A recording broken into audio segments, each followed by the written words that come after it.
Right then, let's get ourselves started. So, this is episode 15 of the Snatch Chat. Snatch Chat. Oh God, what a start. Welcome to episode 15 of the Snatch Chat Podcast. There we go. Finally flipping got there. So, we have got a bunch of questions to do with technique, problems that people are facing within their movements, and some on sort of mindset and other areas to do with Olympic lifting. So let's get straight into this. Question 1. I notice when I start my clean, my hips shoot up straight away and it looks like I almost stiff leg deadlift it off the floor. Why does that happen and how do you actually fix it? Okay, so this is something that I call the stripper clean. Okay, the hips shoot up, you are now parallel to, your body is now parallel to the floor when that bar is at that knee position.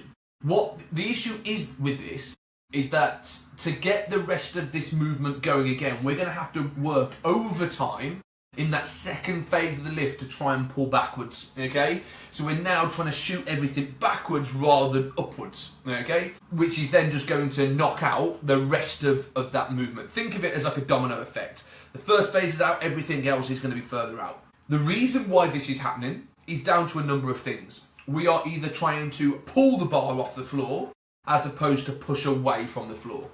So the thing that I would look at doing here is really hyper focusing on how you start that movement. First things first, you get your position. Obviously we should be doing hook grip. You want to take the slack out the bar. Now, one way of taking the slack out the bar, hopefully this makes sense, but you've got the plate, which with the hole, and then you've got the collar in the middle. The collar will sit, the collar of the bar will sort of sit in that hole. Now, as you start, if you don't take the slack out, you'll hear the bar hit the top of the plate, okay? That is what we call slack. As soon as that happens, and you can hear that sort of clinging of the bar hitting the top of the plate, that is going to cause the hips to shoot. So, first things first, we've got to take the slack out of the bar. Think about trying to create as much space from the bar to your shoulders. So you're going to squeeze and bring your chest up away from the bar. Okay, so that way now, we have taken the slack out the bar. Okay, well, we've pulled the bar to the top of the plate. We've got a nice, strong upper back position. To start the lift, don't think about pulling it, think about pushing it. Use the floor as a leg press. You're going to try and push the floor away, and as you push the floor away, you're trying to maintain the angle from hip to shoulder, okay, until you get past the knee. So that angle from the start position, so from the floor to the hang position just above the knee, needs to stay exactly the same. So first things first, take the slack out, find yourself a tight position, push through the floor. Final thing is just slow it down. You do not need to rush this first phase of the movement. Think of it like driving a car out of a car parking space. You don't stick the car into gear 5 and hope to be at 30 miles an hour out of that spot, okay, unless you're a fucking psycho. What you want to do is you want to go down into gear 1, but control it out. Once you're out of the car parking spot, we might stick it into gear 2 to get to the end of the car park. When we get to the end of the car park and we join the road, we're into gear 3s, gear 4, we're going to join the motorway, gear 5. So we're looking to try and build the speed, and that is exactly what you want to try and do with the Olympic lifting movements. We don't want to try and get to max speed straight away, okay? Hopefully that would help. I would look at trying to fix that start position because I reckon there's probably an element of that start position that could just be a little bit tighter. Question 2. I can power snatch. No. I can power snatch almost the same as my full snatch.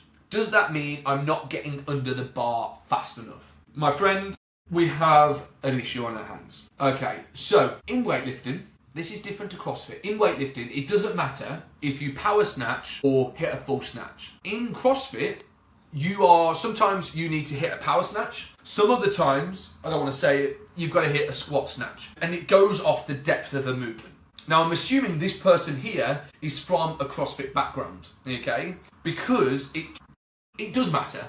The issue is with a power snatch being stronger than your full snatch. It means that to constantly get that height on the bar, we're having to get really strong in that pull, okay? Because height is going to be the limiting factor of that movement. The reason why you want your snatch to be stronger than your power snatch is because you found a way to efficiently move into that bottom position. If you can't move efficiently into that bottom position, you are always going to have the limiting factor of, I can't get the bar high enough to actually lock out, okay? So, to your question, does that mean I'm not getting under the bar fast enough? Yes, okay? But how do you get under the bar fast enough? A power snatch, there's probably a little bit more of an element to try and pull and get the height on that bar. The first thing I would look at doing is just bring that movement back down and drill high hang snatches. High hang, bars in the hip crease, dip, jump, drop. And those are the 3 words that you're going to keep chanting to yourself every single rep. Dip, jump, drop. And as you drop, you're trying to break the floor. Force your feet through that floor. You've got to get confident underneath that bar. When you do the high hang snatch, think about trying to keep the bar as low as you can. Okay, so you don't want excessive height on that bar. Okay, so you're going to try and keep that bar as low as you possibly can. High enough so you can get into that bottom position, but not too high where the bar then controls onto you, or you hit that power snatch. One thing I would look at doing, if you are really confident in power snatches but you're not your full snatch, is forget power snatches even exist and hit that bottom position and get comfortable hitting that bottom position, okay? There's probably an element that your arms are doing too much, so we want to shorten the lever, so high hang snatches, work on a short, sharp dip and drive that forces you to hit that bottom position. A good technique primer before you get into your high hang snatches is a tall snatch. Flex the elbow, there's no dipping and driving through the legs, all you're going to focus on is that step and drop. That's going to help you get into that bottom position. I might do 4 sets of 5 of tall snatches, keeping it super, super light, literally just the bar, focusing on pulling myself as hard and aggressively into that bottom position. So I'm building confidence. I've got a good amount of reps to get good at these, hitting that bottom position. Then I'm going to go into my high hang snatch. Movement wants to stay exactly the same. The idea is to pull yourself into that bottom position, but we're now going to enable that dip and drive. A little bit more momentum means that I can do that with a little bit more weight. Once you get good at high hang snatches, then look to start to move your movement on. That's when then you can look at doing hang snatches, but still trying to get to your perfect high hang, executing that same movement as the tall snatch. It's just a big bloody jigsaw, and that's what we've got to try and get to every single time. Question 3. I feel really strong in my pulls and squats, but my snatch is way behind my clean. Is that usually a technique issue, or could it be something else? Now, it depends, okay? It depends on so many things. No one has a perfect ratio between I can snatch this, my clean, and this is what I should be able to clean and jerk, okay? It is going to be different between lifter and lifter. Some people, and this will go for elite level lifters as well, will be really confident in the snatch, but the clean and jerk, the clean more so, the jerk as well, has more of an element of strength than the snatch. The snatch is probably the most technical part of your Olympic lifting journey. Because they are so technically sound, they might not have the strength. So their snatch and clean and jerk might be a little bit close. Others, their snatch will be the limiting factor, but they've got a really good base level of strength, so their clean and jerk is leaps and bounds higher. Others, you might find some that have an even distribution. They're good at snatches, well, they're good at snatches, they're good at clean and jerks, but they're not fantastic, okay? But overall, they can still push out good numbers. And that's where you're going to sit. Everyone is going to have a preferred movement that is more of their strength, and the other movement is a little bit of a weakness. With that being said, you are still going to have to try and improve the technical aspects, okay? You probably have got technical areas you can work on. I don't think there's anybody on this planet that does Olympic lifting that can say, no, I have tapped out, my technique is absolutely perfect, there's nothing for me to work on. There is always an area to work on, okay? It's like a bloody knock-on effect, really. You'll fix these 3 things and this one thing will fall by the wayside. So you'll focus on your next block on this one thing and then this thing falls away.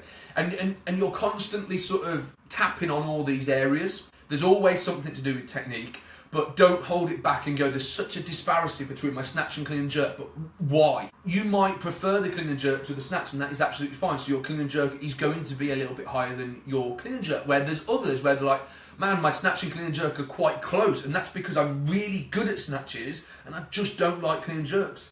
And that is fine. Hopefully that's helped you out. Next question. I've been stuck at the same clean weight for about 6 months. My squats are going up, but the clean just won't budge. Is this a common plateau? And how do lifters normally break through it? Okay. This is an interesting question. I like this question. So you can build strength and hoping that is going to carry over to your Olympic lifts. I think it could be such a big question that it just gets a little bit sort of confusing. So I'm trying to think of the simplest way to sort of explain this. But when it comes to improving strength, to improve your Olympic lifts, okay, you might be doing a heavy set of back squats to get leg strength. Sometimes it's about how you perform those movements. Are they slow grinding movements because you're trying to push for a new 1 rep max? If so, that slow grinding movement isn't necessarily going to help you out in the Olympic lifts. If you're looking to try and build strength but keeping that element of speed and power through that movement, you'll probably have more of a carryover into the Olympic lifts. That doesn't say that we shouldn't be hitting grinding reps. Grinding reps are more about sort of the top end strength. This is maximal effort. It doesn't necessarily carry over to your Olympic lifts. Okay, yes, you can load those legs up with more weight, which is brilliant, but moving it slow doesn't necessarily mean that we've built power that will bring over into the extension of the clean and actually help us get into that bottom position. Then we've got the strength to sort of stand it up. I've been stuck at the same clean weight for about 6 months. My squats are going up, but the clean just won't budge. Then the other element of this question that I would look at as well is, if you've had a focus on improving strength, that's fine. If your if your strength numbers are progressing, brilliant. That is great. You might not find the benefit of that strength work straight away because now we need more of a focus on your technical aspects. So in your next block of training, that is where then you're going to go, okay, now it's about tightening up my technical aspects whilst maintaining this level of strength. So you're not really going to be pushing your strength numbers anymore. You're going to try and maintain it by just hitting the same sort of percentages, but now you're going to have more of a focus on the technical aspects of it. Then as that program progresses and you're pushing up those numbers, hopefully then that is where you're going to see the improvements on the strength in your last cycle actually now pay dividends into your Olympic lifting movements. It doesn't happen straight away, and that doesn't necessarily mean that it's been a waste of time. Sometimes it's about banking that strength and maintaining it while then we're working on that technique. And sometimes we need to push our strength and not necessarily work on the technical aspects because the technical areas is lower because I'm constantly pushing on, having more of a focus on the strength. So there's two areas. There's sometimes a happy medium, but sometimes if we want to push strength, technique needs to stay mediocre, and then other times we want to push technique and strength is going to stay mediocre. Okay, and then there's elements of your program, but it's one of those where these are going to sort of go together, but it probably won't be hitting grinding reps in the strength side, squats and pulls. You'll probably find that everything is about moving with speed in those movements. So you're building strength, but trying to keep that same speed that then is going to make your Olympic lifting movements a little bit snappier. Hopefully, those three areas are how I've broke down that question have helped. But yeah, it's an interesting topic, and it's one of those where there is no, I don't think there is a right or wrong. I think it all depends on the purpose of the strength and the purpose of the program, really. Next question. When I receive the snatch, I always feel like the bar is slightly out in front and I have to chase it. What usually causes that? Okay, I'm going to go with the most common reason that you're chasing after the bar in the snatch is because your hips are shooting that bar out in front of you. Okay, you are creating space between you and the bar. One thing that I always say is that we do want good hip contact. Don't let anyone tell you that we don't want to make hip contact. We need to make hip contact, but it's the way that we make hip contact. We don't want to drive our hips into the bar. Hips into the bar is going to cause that bar to swing out in front of you, causing you to chase it. What we want to try and do is push the bar into the hips, okay? Push the bar around the body. That's going to keep it nice and close. That there is good hip contact. that is going to then prevent you from creating the space for you to jump after it. So the biggest thing here is you've just got to correct the way that you're making hip contact. Get used to pushing that bar in. One way to do that is slow snatches, hang snatches, just really trying to focus on pushing that bar into the body and trying to lift your t-shirt with that bar, okay? Tightening the way that we make hip contact. Question 6. My jerk feels completely different every session. Some days it feels effortless, other days I can't lock anything out overhead. Why is the jerk so inconsistent compared to the rest of my movements? Okay, my jerk feels completely different every session. So the first thing I would look at is why does it feel different? What feels different? What did you do in that set that feels different to the last time that you did it? One thing that you probably need to start to do is film your movements, okay? Film the jerk from one session to the next session and then sort of put them together and go, this jerk felt really good. What did I do that I didn't do in this video, okay? And try and find the areas that didn't work. If you're struggling to lock out, it's because, or it could well be because you're trying to take that bar overhead. We want the legs to do all of the work in the dip and drive. The legs are the strongest part of the body. Let the legs do the work. Dip and jump. One thing that I think helps us out here is opening at the hand grip position and thinking about keeping that bar on the shoulders for as long as possible. Jump, bar stays on for the shoulders as long as possible. As then I attack my split, I'm looking then to find my strong lockout position. Trying to think about keeping the bar on your shoulders for longer, make sure that once you get to the peak extension, the bar then has maximal force placed up onto it. If I try and press that bar off my shoulders, it doesn't matter how much momentum my legs generate. My arms have now stopped that power from transferring over to the bar. Open up the hand so you can't press, and you're not looking to grab that bar or hold on to the bar until you're about to hit the split, and that is then when you want to grab that bar. Keep the bar on your shoulders throughout the whole of the dip and drive. Do not try and take it off your shoulders. That is the first thing that I would look at trying to fix if that's not already happening. But film your movements and try and marry them together and have a look at the differences, okay? Videoing your lifts is going to give you so much information. Next question. Question 7. I train about 5 days a week, but my snatch hasn't improved much in the last year. Is it possible I'm actually doing too much? 100%. 100%. Now, again, there's different ways we could look at that question, okay? You might have been training 5 days a week for the last 3 years or since you've started the Olympic lifting movements, and now you've hit a plateau. If you've hit a plateau, you might now need to just look at the way that you are training. For the most part, for lifters that think doing more is going to get better results, it's not always the case. Sometimes you need to try and bring down the amount of sessions that you do to improve the quality of those sessions. Okay. Other things to think about is the amount of volume that you are putting on your body.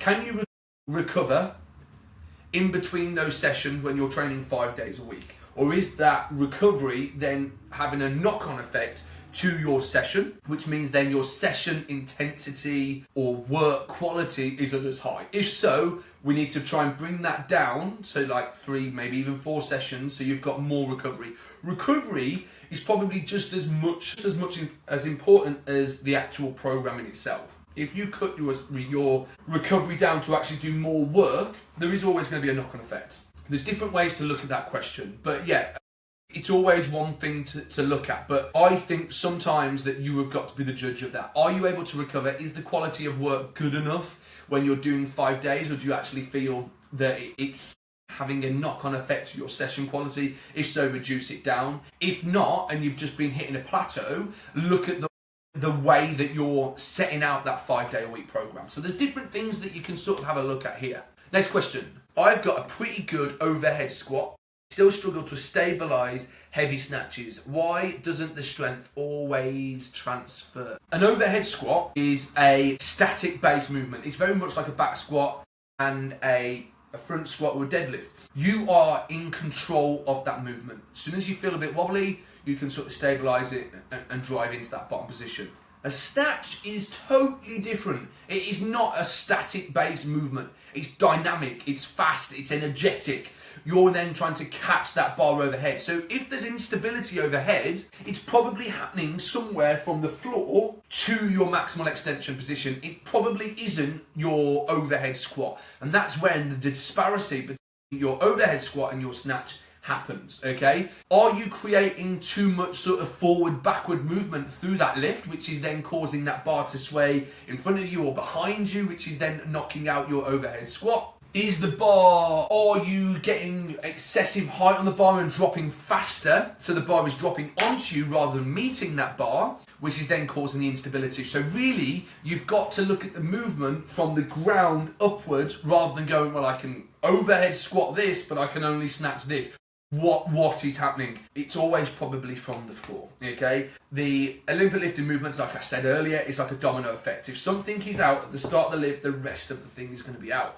Fix the start, then obviously look up the chain. But yeah, everything sort of starts within that movement, and the stability has a knock-on effect from the start to extension. Next question. I'm quite tall for a weightlifter, and I feel like getting under the snatch is way harder for me than shorter lifters. Do taller athletes need to approach the lift differently? No, use stable components in the lift that every lifter wants to hit. Bar stay, or the bar paints the shins and thighs. The movement is a vertical jump. Think of the snatch as a jigsaw. High hang into a full lift, and you're looking to try and knit those positions together. They're the stable components, and how we get into our hang position wants to be the same. Shoulders relatively over bar in line with our armpit. They all stay the same. The variable components, foot position, grip position, your foot position as you receive that bar, is all going to be different for the individual lifter. Start position, that's going to be different. Your hips might be a little bit higher compared to someone that is shorter. So it's about utilising the variable components, the things that, like, the makeup of that movement to make sure it suits you. Finding your most powerful position, so treat it like a vertical jump. That's the most powerful position. That's where you want your feet to be in the start position. How do you maintain a solid 45-degree angle in your, a solid back position in that start where your shoulders are over the bar, the weight is in the midfoot, the bar is against the shin? You might have to have your hips up a little bit higher compared to someone that is a little bit shorter that can sit into that movement. So there's areas of that lift that is going to be the same for the majority of us, for all of us. And then there's areas that is going to differ between lifter to lifter, because they're the variable components and they need to be specific to you. But really, a taller person is going to have a slightly wider stance and potentially a longer or a wide hand grip position, and start up slightly different. But really, the movement will be the same, and the way that you learn it and execute it is going to be the same between everyone. Next question. I feel really confident up to about 90%, but as soon as the weight gets close to my max, I start second guessing everything. How do you get more confident under heavy lifts? Okay, I love this question because I think everyone can relate to this. I 100% can relate to this. I get to a certain weight and now it's all in my head. So there's things that you can start doing. Firstly, don't tell yourself the weight is going to be light. Actually, start telling yourself that this is a big weight, this is going to be heavy, and actually using that to generate energy. This is going to be a big weight, this is a heavy weight, but I've done all the work. I know that I can lift this. I've just smashed out a double at 90%, argument's sake. I've just hit a double at 90%. I have got this 92%, 95% single. All I've got to do is execute that same movement. The weight is going to be heavy. I'm going to push the feet through the floor. Generate power. Actually excite yourself to go and lift that weight. The next thing to think about is not thinking about too much when you go to that bar. Between sets, so you've got a couple of minutes before you go, that's where you're going to start to visualize that movement. Think about how you want that lift to feel, how that movement is going to be executed. Now, there's a book that I think is so good for this. It's up here actually. This is a book that I had, that my coach gave me when I was swimming, okay? And I literally think It's the best book to sort of go through this. It's called Flow in Sport, The Keys to Optimal Experience and Performance. This book literally was the thing that I would say really helped or gave me the tools to actually not get scared in the 200 metre breaststroke when I was going for my national time, but actually to go, no, I know how this lift is, I know to be, like sort of sitting there an hour before my event and literally swimming that 200 metre breaststroke in my head. How did every single length feel? How was my turn on the wall going to feel? Where was I going to be placed amongst the other swimmers? What time was I going to see? And that literally happens within weightlifting. I am going to walk up to the bar. The air is going to be, well, it's fucking, March, it's freezing cold. So I can feel the cold air, but I can feel that the weight is through the centre of the foot. I've got confidence. I know that I've got this lift. That bar is going to feel heavy off the floor, but I've got like that grit and determination to paint my shins and paint my thighs. My arms are staying nice and long as I can pass my knee. I've made really good hip contact. I've pushed that bar into my hip. I've drove my feet through the floor and found that strong lockout position. I've stabilised it. There wasn't even any rock on the bar. I tried to stand up. And you've got to try and picture that. And it sounds really gimmicky. I understand that it sounds really, really gimmicky. But giving your time to actually start to feel how you want every rep to feel, it makes a massive difference. Because then the next stage is actually going up to the bar. And now you've done all the work. You know, you've literally done that rep a million times in your head. You know how it feels, the area around you. You know how that lift is going to feel. You now just got to execute that. So think of that one cue that's going to really generate that. What was that one cue that really resonated in your head? So for me, it was really thinking about pushing through the floor. I can really feel the weight through the midfoot, and that's all I'm going to think about in my lift. Midfoot, midfoot, midfoot. That's all I want, because I know if I think about the midfoot, I'm going to generate maximal effort to get that weight overhead. Other people, it's about breaking the floor. I'm going to land. I want to hear that crisp noise of my feet driving through the floor. And that's the only thing that you're going to tell yourself. Others, it's just staying patient through that first phase. And that's going to be different between everybody. But the principles will stay the same.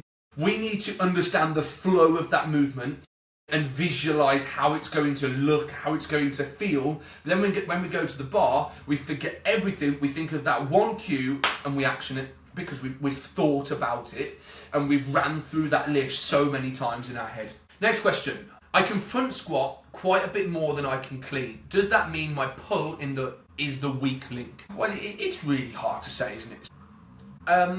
I really want some bloody figures with this. What can you front squat? What is your clean and what is your pull? I think it's really hard to say that, yeah, okay, your squat is a lot stronger than your clean. Yeah, it's 100% your pull. There's probably an element of the technique moving the bar from the floor to the receive position of the clean, so then you can actually front squat it up. So if it is the pull, if you feel weak off the floor, slow off the floor, yes, it's the pull. You need to start doing pull work. You might start to look at tempo work, time under tension, increasing the time under tension, floating pulls. You might then start to look at deficit pulls. So you are increasing the length of the pull. So then when you go back to the floor, everything feels a little bit more sort of powerful. If the bar is moving fast off the floor or feels relatively light off the floor, it's the technical aspect of moving the bar from the floor to your shoulders. And then you've got to look at the technique. Final question. When you analyse someone's snatch video for the first time, what are the first things you're looking for?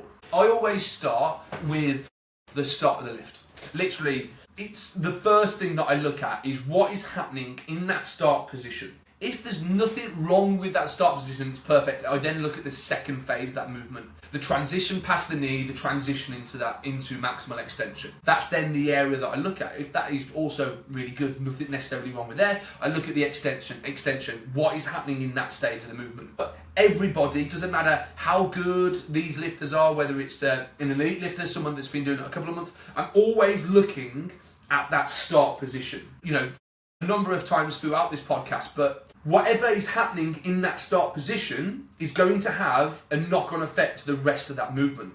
So the area to focus on is that start. If my heels are lifting, the weight's coming to my toes, that's going to then cause my hips to shoot up. I'm now out of the line. So all I'm going to try and do here is fix where the weight is distributed in my midfoot to actually generate maximal force. So everything starts in the start position. If that start position is perfect, I then move up the chain, okay? But 9 times out of 10, there's always something to fix in the start position that will then tighten up the other areas in that movement, but always start in the start part position of the movement. Woo!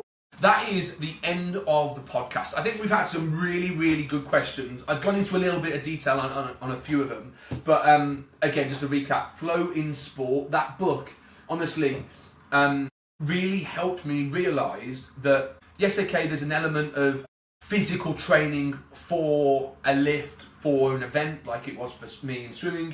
But a lot of it is actually mental, the mental execution of that movement. And I think understanding the feel or learning how you want it to feel, how you want it to look, massively plays a role to the outcome of your movement, okay? If you don't do any of that, that's when the self-doubt comes in, because you don't know how it's going to move and you don't know how it's going to feel. But if you've only taught yourself how you want those really good reps to feel, you'll naturally, there's a higher chance of that happening. Of episode 15 of the Snatch Chat Podcast. Hopefully you've enjoyed it. Hopefully you've got some golden nuggets that you can go and take away and actually execute in your own training and get some benefits from it. If you haven't already, make sure to like and subscribe so we can carry on pushing out these podcasts. I say it every time, but I flipping love doing it. And I hope you found it useful. See you in the next one.